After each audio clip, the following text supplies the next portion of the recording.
Welcome to the Philosophical Odysseys podcast. So I want you to picture this. Imagine a 23-year-old guy, and he just goes to sleep in his totally ordinary, modern apartment. Right, just a normal night. Exactly. But in his mind, this incredibly intense scene unfolds.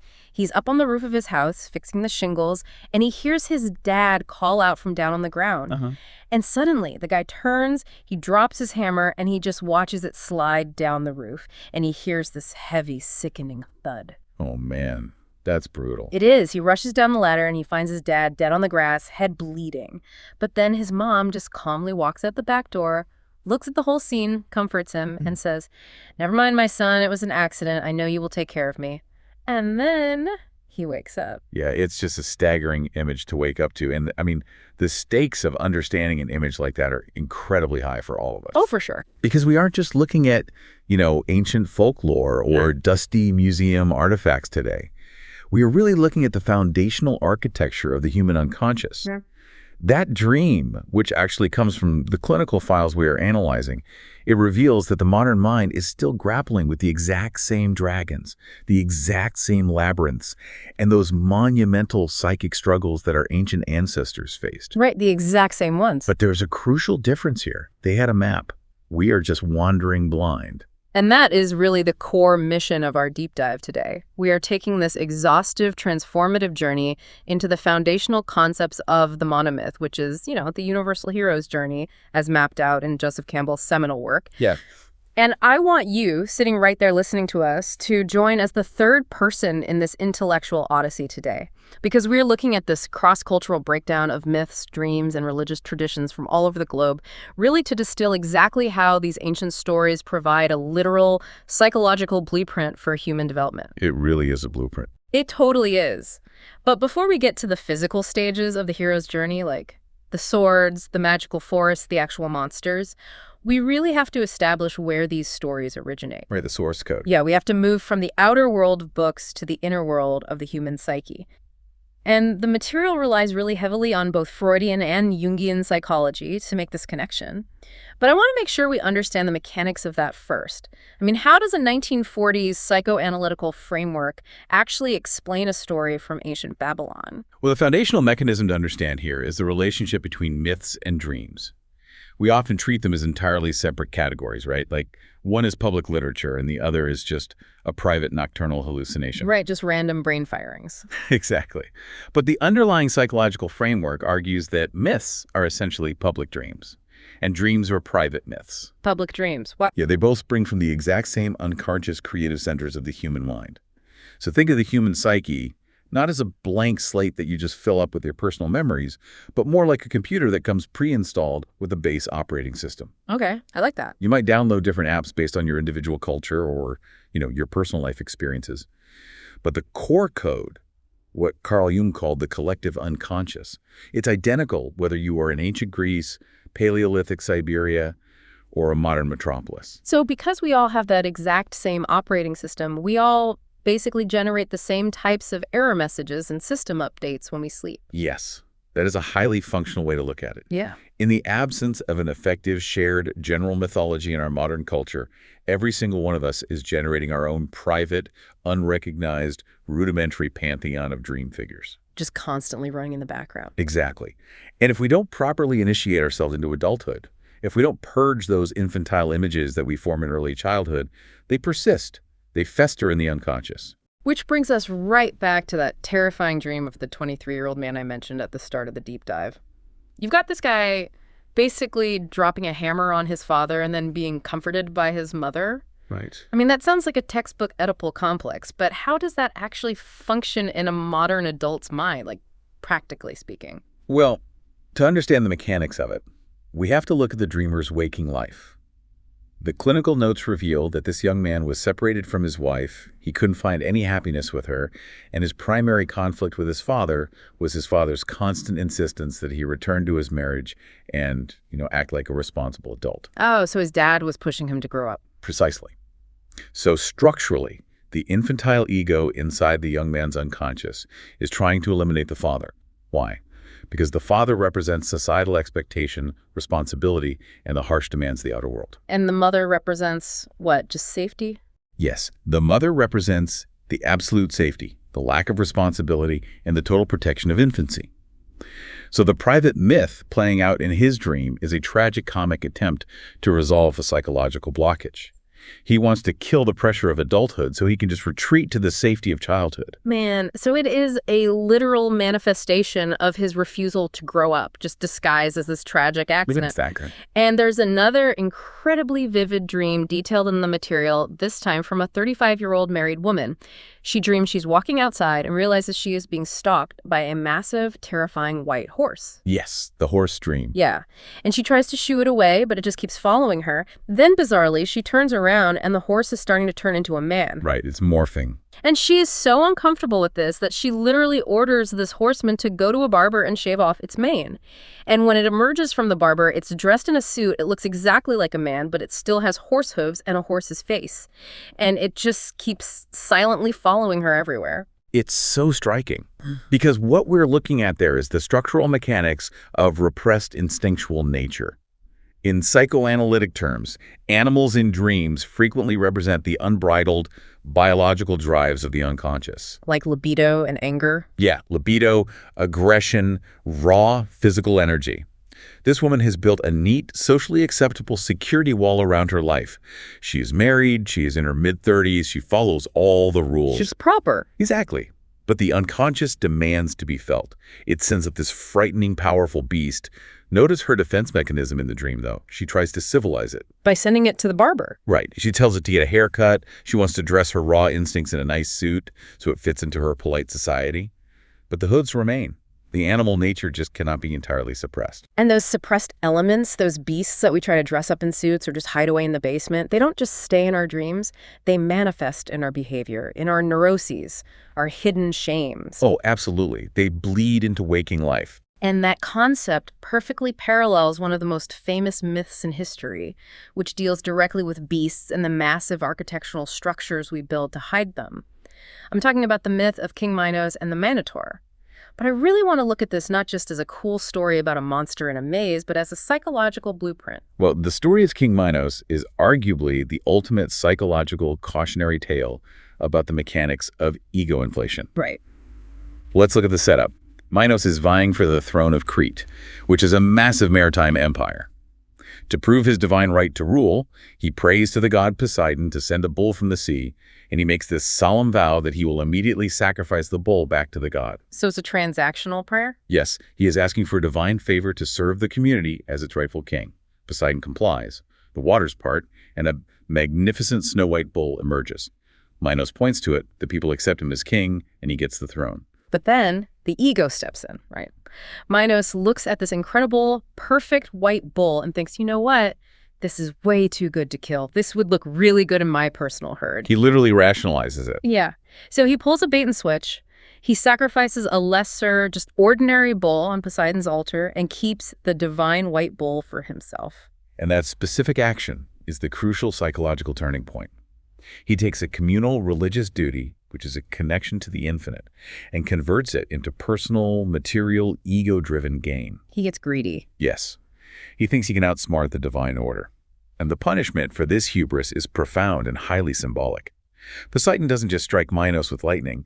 Instead, he curses Minos' wife, Queen Pasiphae, with an uncontrollable, unnatural lust for that very white bull. Which is wild. It is. Through the help of the genius inventor Daedalus, she physically meets with the animal and gives birth to the Minotaur, a literal monster with the body of a man and the head and tail of a bull. So because of his greed, his literal ego inflation, this monster of profound shame is born right into the center of his family. Exactly. But the most interesting part to me is what Minos does next. He doesn't kill it.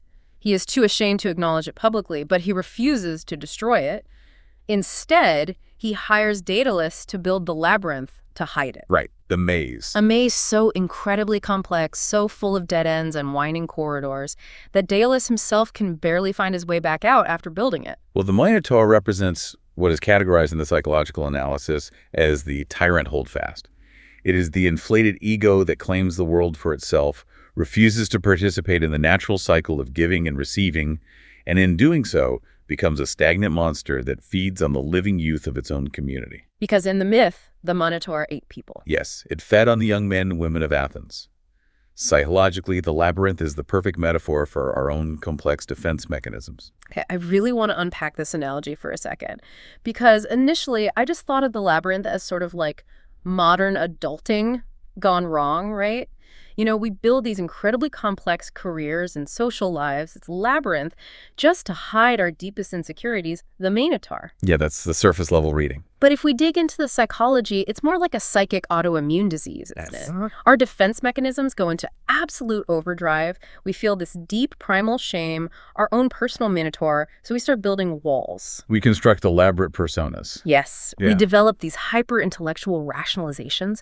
We create massive distances between ourselves and other people. We build these walls so thick and so convoluted to protect a phantom vulnerability, and eventually we just isolate ourselves completely. We get lost. Exactly. We become trapped in the very maze we built to keep the monster hidden. How do we get out of that? That is a highly accurate diagnostic translation, by the way. The labyrinth isolates the host, and it requires a hero from the outside, which in the myth is Theseus, to enter the dark, navigate that convoluted maze of rationalizations, and slay the stagnant past. So Theseus is the cure. Right. Theseus represents the new, living psychological energy that must confront the hidden shame. But in the story, Theseus doesn't just wander in and hope for the best, you know? He gets a ball of thread from the Princess Ariadne to trace his way back out of the darkness. If the labyrinth is our own tangled psychological defense system, how does a modern person find their Ariadne's thread?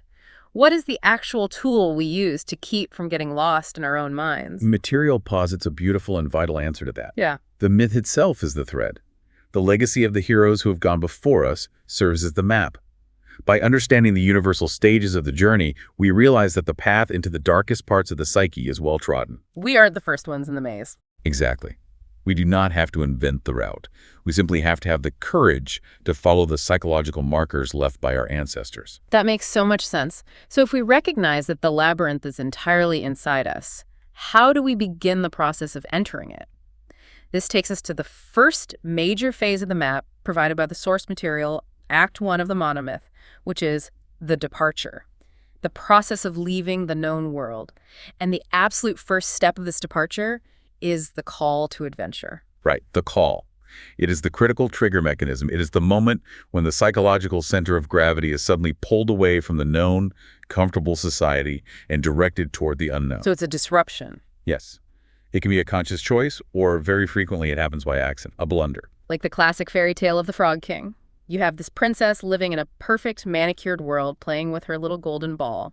But she makes a blunder. She accidentally drops the golden ball into a dark, deep spring. A seemingly minor mistake. Yeah, but that little mistake shatters her pristine reality and introduces her to the slimy, talking frog who retrieves it. Notice the characteristics of the figure who brings the call. The herald. The herald is almost always dark, loathsome, terrifying, or just completely out of place. The slimy frog, a beast, a creepy stranger, a mysterious storm. They don't look like saviors. No, psychologically, this figure represents the repressed unconscious. It is the shadow side of life coming to the surface, demanding to be recognized and integrated. The call to adventure is essentially the unconscious mind, signaling that the current life horizon has been outgrown. But what happens if you just ignore the signal? I mean, if a terrifying, slimy frog demands to sit at your dinner table, the natural human reaction is to lock the door and say no. Are you allowed to refuse the call? You certainly can, but the psychological consequences are devastating. This is termed the refusal of the call. To stay locked in your current waking world when it is time to psychologically grow creates an internal wasteland. The vital energy dries up. Just complete stagnation. Yes. The source material shares the story of Prince Camaruzzaman from the Arabian Nights, who violently and aggressively refused his father's request to marry and take on adult responsibilities. What did he do? He read books about the deceitfulness of women, he rationalized his fear, and he locked himself in his room. So he basically built a labyrinth of intellectual excuses to avoid growing up. Exactly that. He used his intellect as a defense mechanism against life's natural transitions. When you refuse the call, you become the tyrant holdfast of your own life. You become the Minotaur. Yes. You're trapped in an infantile state, constantly projecting your own internal stagnation onto the outside world, blaming everyone else for your lack of vitality. But let's say you don't refuse. Let's say you accept the call, or, as often happens, a crisis just forces you onto the path whether you like it or not. The material points out a fascinating phenomenon that occurs next, which is supernatural aid. The helper. Yeah, once you commit to the terror of the unknown, a protective figure appears. This is your Gandalf, your fairy godmother, the wise old crone. There is a remarkable East African tale, detailed in the text, about a poor, desperate man named Kiazimba. He is living in absolute, crushing poverty. Finally, he has had enough and sets out to find the land where the sun rises, hoping for some kind of salvation. So he just starts walking? Right. He walks for days through oppressive heat, driven to the absolute limit of human endurance, until he is completely exhausted. He just stops, staring hopelessly at the horizon, unable to take another step. He hits the wall. Suddenly he hears footsteps. Wow. He turns around and sees a decrepit, diminutive little woman. When he explains his impossible quest to find the sun, she doesn't give him a map or a pep talk. What does she do? She simply wraps her garment around him, lifts off the earth, and magically transports him directly to the zenith of the sun's path. Okay, but from a psychological standpoint, how does that work? We aren't going to have a magical woman wrap a cloak around us when we are facing bankruptcy or, a severe depressive episode. What is the mechanism of the sudden grace in real life? Well, the supernatural helper represents the protective, sustaining power of the unconscious itself. Okay. When you consciously exhaust all of your ego's resources, when you hit that wall of total exhaustion like Kiazimba, you are finally out of your own way. The ego surrenders. Oh, because you literally can't fight anymore. Exactly. In that moment of surrender, the deeper intuitive wisdom of the psyche can step in and provide a sudden burst of insight or resilience that you didn't even know you possessed. It feels like external magic, but it's actually the mobilization of internal unconscious reserves. That is incredible. But that helper only gets you so far, right? They bring you to the absolute edge of your known world, and then you have to face the next stage, crossing the first threshold. The threshold is a critical boundary, and standing at this boundary are the threshold guardians. Right. They represent the absolute limits of your current life horizon. They bound your world in all four directions. Beyond them is darkness, danger, and the totally unknown. If we look at this practically, the threshold guardians aren't usually monsters with flaming swords. They are often the people who love us the most, right? Often, yes. It's the parent who says, don't quit your secure job to start a business. It's the societal expectation that dictates how you should behave at a certain age. They are the guardians of conventional morality and safety, warning you that stepping out of line leads to chaos. That is a vital observation. The guardians protect the status quo. To cross the threshold, the hero must realize that the safety offered by the guardians is actually a form of spiritual suffocation. You have to reject the safety. Yes, you have to willingly step into the danger. And when you do, you experience the final, most extreme step of the departure phase, which is the belly of the whale. This is the imagery of being swallowed alive. We see it with Jonah being swallowed by the great fish in the biblical tradition, or the Eskimo story of the raven hero who is swallowed whole by a massive whale. You are completely consumed by the dark. There's no going back. Right. But I struggle with the psychological utility of this. Why is total consumption necessary? The architectural symbolism here is deeply illuminating. Think about the experience of walking into an ancient monumental temple. As you approach the entrance, you often pass colossal, terrifying statues. Gargoyles, demons, winged bulls, lions. Yeah, they look intimidating. Those are the threshold guardians, meant to frighten away the uninitiated. But when you summon the courage to walk past them and enter the dark, silent sanctuary of the temple, you have entered the belly of the whale. Because the environment entirely changes. The noise of the street is just gone. And more importantly, the person you were on the street is gone. It symbolizes a mechanism of self-annihilation. The worldly ego, your job title, your social status, all of it is left outside the temple doors. Can't bring it in with you. Exactly. Entering the belly of the whale is a psychological return to the world womb. It is a complete, often painful detachment from your previous identity so that you can be reborn. The old self must die for the new self to emerge. I really want to frame this for a modern listener. Because in our society, hitting rock bottom is often our belly of the whale. It absolutely is. You lose a career you built your whole identity around, or a long-term marriage ends in a brutal divorce, or your entire belief system just collapses. Society conditions us to view these events as ultimate failures that we have to avoid at all costs. We medicate the pain, we distract ourselves, we try to rebuild the exact same life as quickly as possible. We resist the dark. Yeah. Are these universal myths actually telling us that this total failure, this agonizing ego death, isn't just a bump in the road, but an absolute requirement for human growth? They are stating it unequivocally. The hero's journey is not a modern corporate ladder of continuous, comfortable accumulation of success and status. It is a biological and spiritual path of cyclical death and resurrection. Wow, Now, death and resurrection. The belly of the whale is the necessary incubation period in the dark. If you try to rush out of the dark, or if you try to drag your old limited ego into the new cave of life, you will fail. The breakdown is the prerequisite for the breakthrough. Which forces us directly into Act 2. Because once you are swallowed by the dark, and that old ego is dissolved in the digestive juices of the whale, so to speak, you are completely raw. You are unformed. Right. So what happens in the depths of the unconscious to forge you into someone new? This brings us to the crucible of the soul, the initiation phase. And it immediately kicks off with the road of trials. The road of trials is characterized by a dream landscape of highly fluid, ambiguous forms. The hero must survive a succession of miraculous, often terrifying tests. Like what? Well, a profound historical example provided in the text is the shamanistic journeys in Siberia. Oh, right. The shaman, entering a deep trance state, must mentally and psychologically descend through dark forests and treacherous mountains. They must navigate past the bones of fallen shamans who failed the journey to finally confront Erlich, the terrifying lord of the underworld. So it's a process of psychological purification.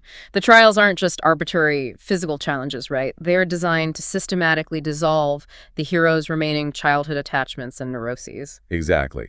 The mechanics of the trials are designed to test the hero's capacity to transcend duality and fear. And after surviving this grueling purification, the hero experiences a profound moment of integration, the meeting with the goddess. Which the material describes as the ultimate test of the noble heart. Yes. There is a stunning Irish myth detailed here about the Prince of the Lonesome Isle. He has to cross this terrifying river of fire, and he doesn't do it on some magnificent stallion. He does it by riding a ragged, dirty little horse given to him by a supernatural helper. You trust the humble helper? Right. He trusts this humble creature, and it leaps through a window of fire to reach the Lady of Tubber-Tintai, the queen of the world, who is in a deep, magical sleep. The symbolism of the goddess in universal mythology is vast. She represents the totality of what can be known. She's the mother of the universe, the incarnation of the promise of perfection, and the physical embodiment of the physical world itself. The physical world. Yes. The hero who can approach her with a noble heart, meaning a heart stripped of infantile fear, possessiveness, or aggression, achieves a mystical marriage with life itself.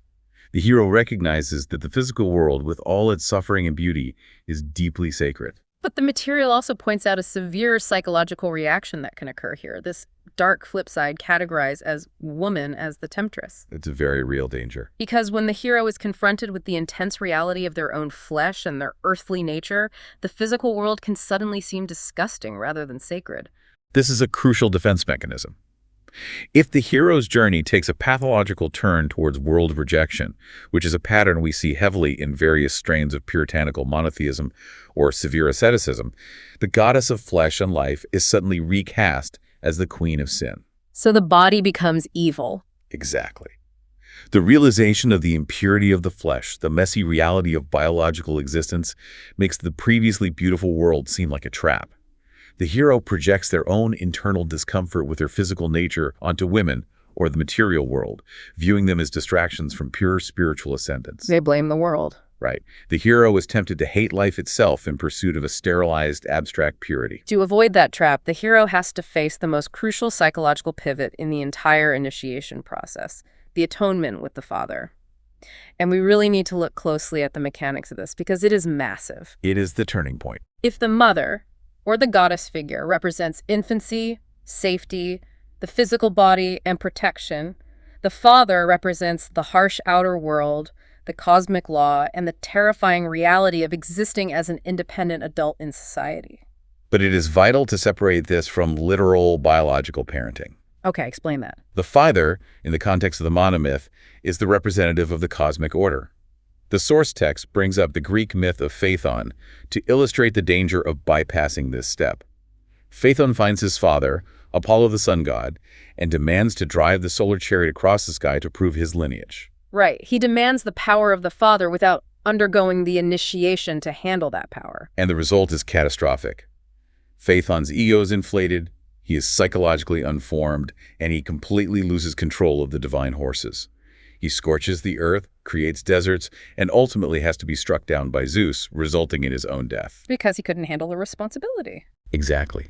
That is the structural danger of taking on the power and authority of the father's role in society without proper psychological initiation. Yeah. You destroy yourself and damage the world around you. In stark contrast to the disaster, the material details these incredibly intense Aboriginal Australian circumcision rituals. The young boys are forcibly taken from their mothers by the men of the tribe. It's a dramatic separation. Very. They are told that the terrifying Great Snake Father is coming to swallow them, and the mothers actually perform a ritual of pretending to fight back, weeping and striking the men with branches to protect the boys, but the men drag them away to the sacred secret grounds for a grueling, painful, physical ordeal. That ritual perfectly encapsulates the mechanism of the atonement. The father figure here is the initiator. His role is to violently destroy the boy's infantile ego. So it has to be violent. Yes, he must forcibly cut the boy off from the mother's absolute protection so the boy can be forged into a resilient adult capable of surviving in a harsh world. The terror the boy feels is the terror of losing his childhood safety. But the goal isn't just to be beaten down by the father, right? The text says the ultimate goal of the atonement is for the hero to realize, I and the father are one. What is the actual psychological shift that happens there? The shift happens when the hero looks past the terrifying, judging, punishing aspect of the father, like the physical pain of the ritual or the harsh demands of the universe, and sees the underlying mercy and cosmic balance. You realize the harshness was necessary for your growth. Exactly. Once you deeply understand and accept the cosmic law, you effectively become your own father. You shed all infantile attachments. You are no longer a child seeking permission or cowering from punishment. You are an initiated adult, fully aligned with the operational realities of the universe. Wow. And when you achieve that alignment, you reach the climax of the initiation, which is apotheosis, the elevation to divine status. Yes. You transcend the duality that causes so much human suffering. That constant anxiety between male and female, time and eternity, good and evil, it's like leveling up in a video game. The road of trials is like fighting all the mini-bosses to level up. But the atonement with the father is the final boss fight where you realize the boss is actually you. That's a great way to visualize it. The material uses the ultimate example of the Bodhisattva, or the historical Buddha sitting under the Bodhi tree, reaching the immovable spot. The ultimate boss fight. Yes, and the mechanism of his enlightenment is profound. He is attacked by the demon Mara, who sends terrifying armies and seductive daughters to break his concentration. To scare him or tempt him. Right. But the Buddha has seen past the illusions of desire and fear. He recognizes that the terrifying monsters and the seductive women are all just projections of his own mind. By not reacting, by remaining completely still in the knowledge of the infinite, he dissolves the illusions. He achieves total enlightenment. He captures the ultimate boon. The elixir. The inexhaustible energy of the universe. He wins the ultimate psychological prize. But this forces a massive question, doesn't it? If the ultimate boon is achieving total inner peace, transcending all pain and duality, and sitting in the bliss of the immovable spot, why would the hero ever want to leave? Why would a perfectly enlightened being choose to come back to our noisy, flawed, frustrating, deeply painful world? Well, that paradox is the ultimate dilemma of the hero, and it acts as the necessary catalyst for Act 3 of the journey, which is the return. The return. Yes. The structural law of the monomyth demands that the hero return to heal their society. You cannot stay under the bow tree forever hoarding the enlightenment. You must bring the elixir back to the realm of time and space. It's an obligation. But as the material stresses, this is frequently the most difficult and dangerous phase of the entire journey. Because sometimes the hero just says no. The refusal, the return. There is a wild Hindu story told in the text about King Muchukunda. Oh, that's a fascinating one. He fought a massive war for the gods and was granted a wish to fall into a deep sleep, and whoever woke him would be burned to ashes by his first glance. So he sleeps through entire epochs of time. Right. When he finally wakes up and steps out of his cave, he looks at the modern world. He sees that mankind has become physically smaller, degenerate, and morally corrupt. And he basically decides it isn't worth his time. He rejects them. Yeah, he turns his back on society and retreats right back up into the highest mountains to engage in solitary ascetic practices. The hero attains a transcendent state and completely refuses to assist the world they left behind. And even if the hero does possess the desire to return, or is forced by cosmic circumstance to do so, the mechanics of the return are fraught with peril. Sometimes they must enact a magic flight. A flight, like running away. Exactly. If the gods or the guardians of the deep do not bless the hero's return with the boon, like if the hero had to steal the elixir rather than earn it, the hero must flee for their life, pursued by demonic forces. Like Jason in the Golden Fleece. Yes. We see this with Jason fleeing with a stolen golden fleece, desperately dropping pieces of magic, or even sacrificing his own allies behind him to delay his monstrous pursuers. Or conversely, sometimes the hero is so deep in their state of bliss, so profoundly detached from the trivialities of the human world, that they require a rescue from without. They have to be literally forcefully pulled back to reality by external society or by some specialized divine intervention. Because their own ego has been so thoroughly dissolved, they no longer care about the fate of the physical world. But the supreme psychological difficulty of this final act is crossing the return threshold. This is the crisis of communication. It is the hardest part. Right. How does a human being take the profound, ego-shattering, nonverbal revelations of the deep unconscious and explain them in the limited, rational language of everyday society? It's like trying to explain 3 dimensions to a 2-dimensional world. That's a perfect analogy. The material uses the story of Rip Van Winkle to illustrate this, which is a brilliant, localized example. He wanders up into the Catskill Mountains, drinks a mysterious fairy liquor provided by supernatural figures, and falls asleep. And he thinks he just took a nap. Right. He wakes up what feels like the next morning, but 20 years have passed. He crosses the threshold back into his village, and it is a scene of profound alienation. His trusty musket has rotted to dust. His dog doesn't recognize him. His beard is a foot long, and his wife is dead. Everything changed. The shock of the return is visceral. He stepped completely out of the flow of historical time, and when he tries to step back in, the world has irrevocably moved on without him. So Rip Van Winkle represents the dislocation of the returned hero. You are holding the knowledge of the timeless, infinite world, but you are forced to operate within the strict, decaying bounds of the finite world. Exactly. The challenge is not just to survive the return, but to integrate the two realities. The ultimate realization of the hero's journey is becoming what the text calls the master of the two worlds. The hero learns to balance the inner spiritual reality with the outer physical reality without rejecting either. To explain how that balance works, the text uses a really subtle, beautiful metaphor regarding the traditional Japanese tea house.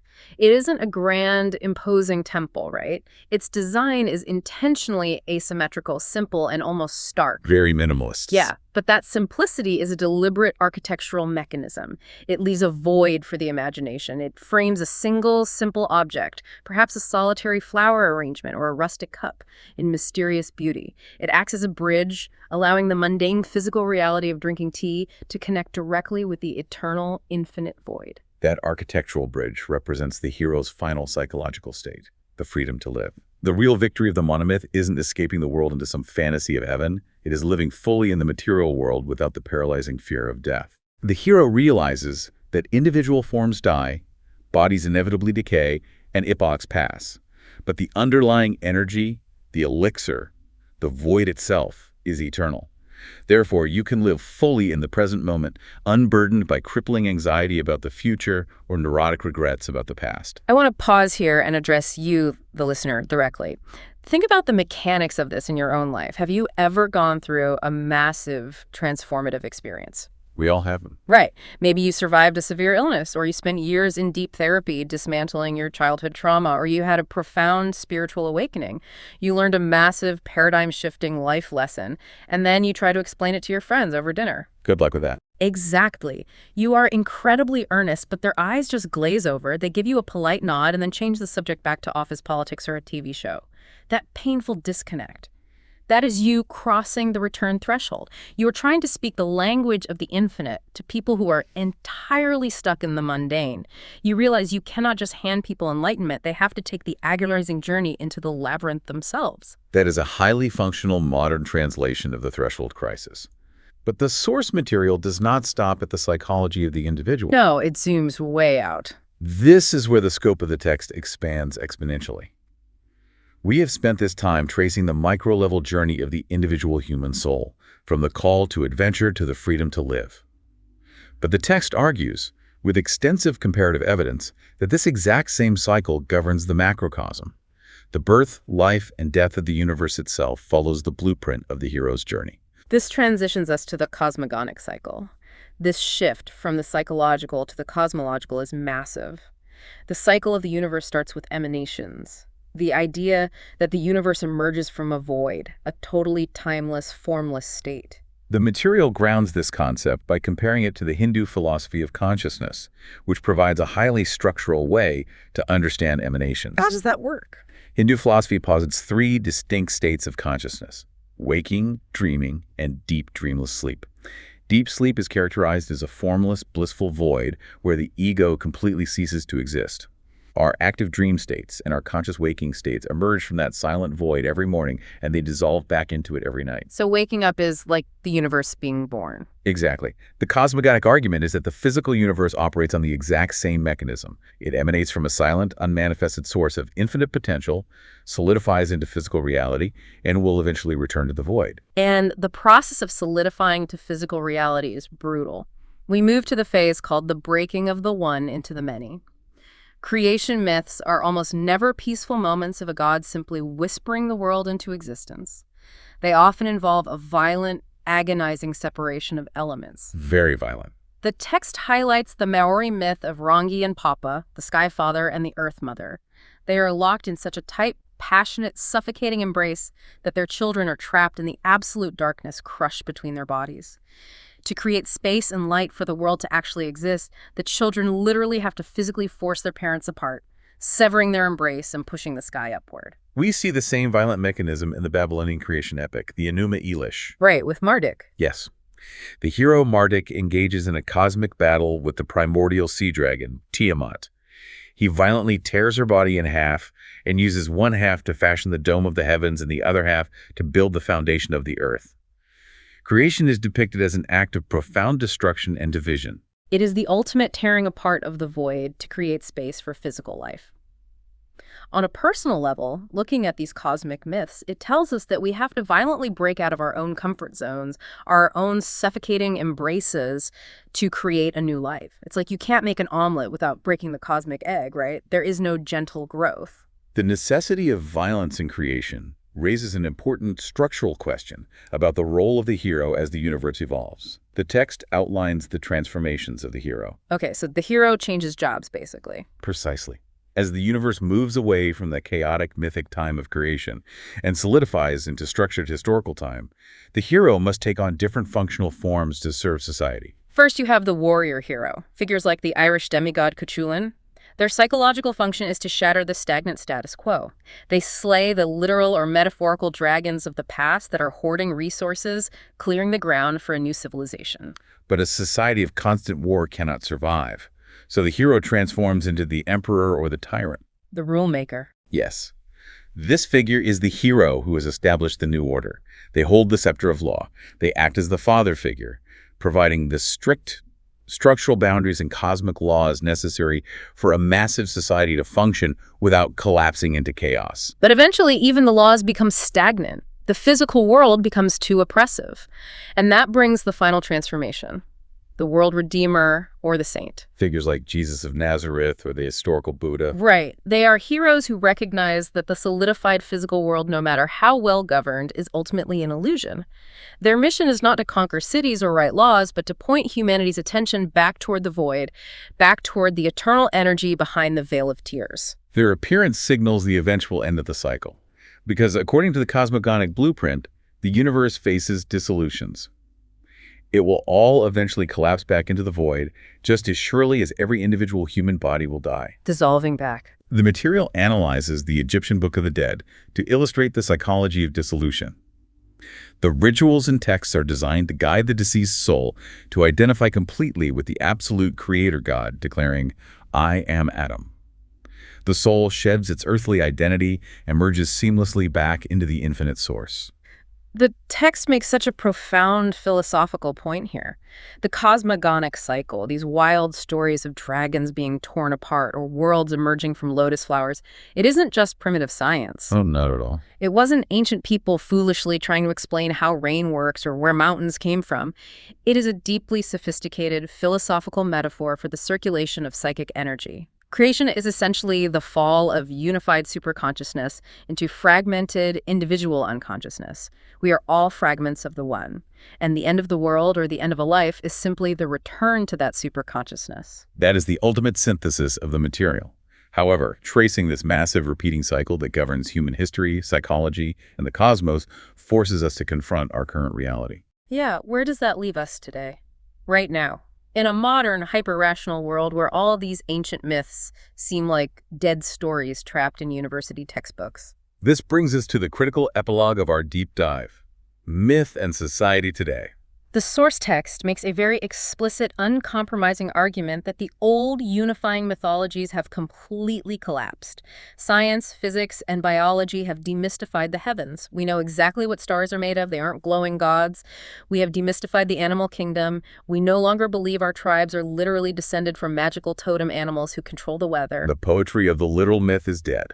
And the psychological consequence of that demystification is severe. Because the literal belief has died, modern humans are entirely stripped of the communal rites of passage that used to safely guide our ancestors through massive life transitions. We don't have the tribal elders pulling us away from the protective mother to face the terrifying snake father.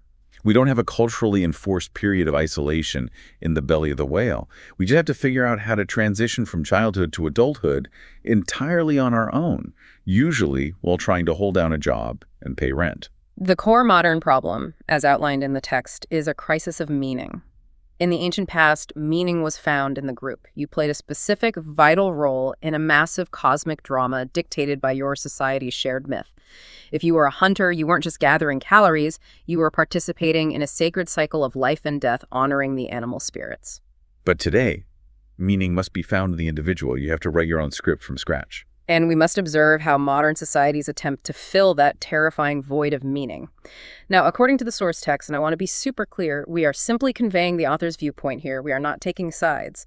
But the idea of the modern nation state or the flag as a unifying totem is viewed as an inadequate substitute. Yes, the text categorizes extreme nationalism as an infantile ego flatterer.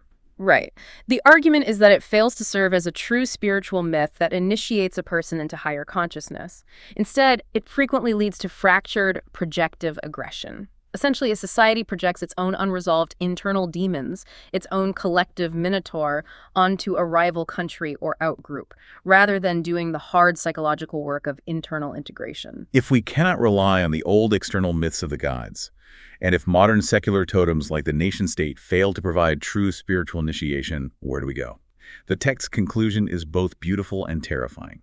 The new frontier of the hero's journey is not outer space, and it is not conquering a foreign land. What is it? The new frontier is man himself. The modern hero must journey completely inward to find what the text beautifully refers to as the lost Atlantis of the human soul. We can no longer rely on society to initiate us. It's all on us. Yes. The hero's journey today is a profoundly lonely, internal, psychological quest. We must recognize the fundamental wisdom found in ancient texts like the Vedas, which states, "Truth is one, but the sages call it by many names." The archetypes, the threshold guardians, the supernatural helpers, the goddess, the father, they are not dead. They're just hiding. They are alive and fully functional inside your own unconscious mind, waiting to be activated. But I have to ask, doesn't that put an impossible amount of pressure on the modern individual? I mean, if we are the mystery and we have to be our own shamans, our own guides, our own map makers, we are basically navigating a dark psychological forest without a compass. It is an immense burden, yes, but the psychological map does exist, which is exactly why we study the monomyth.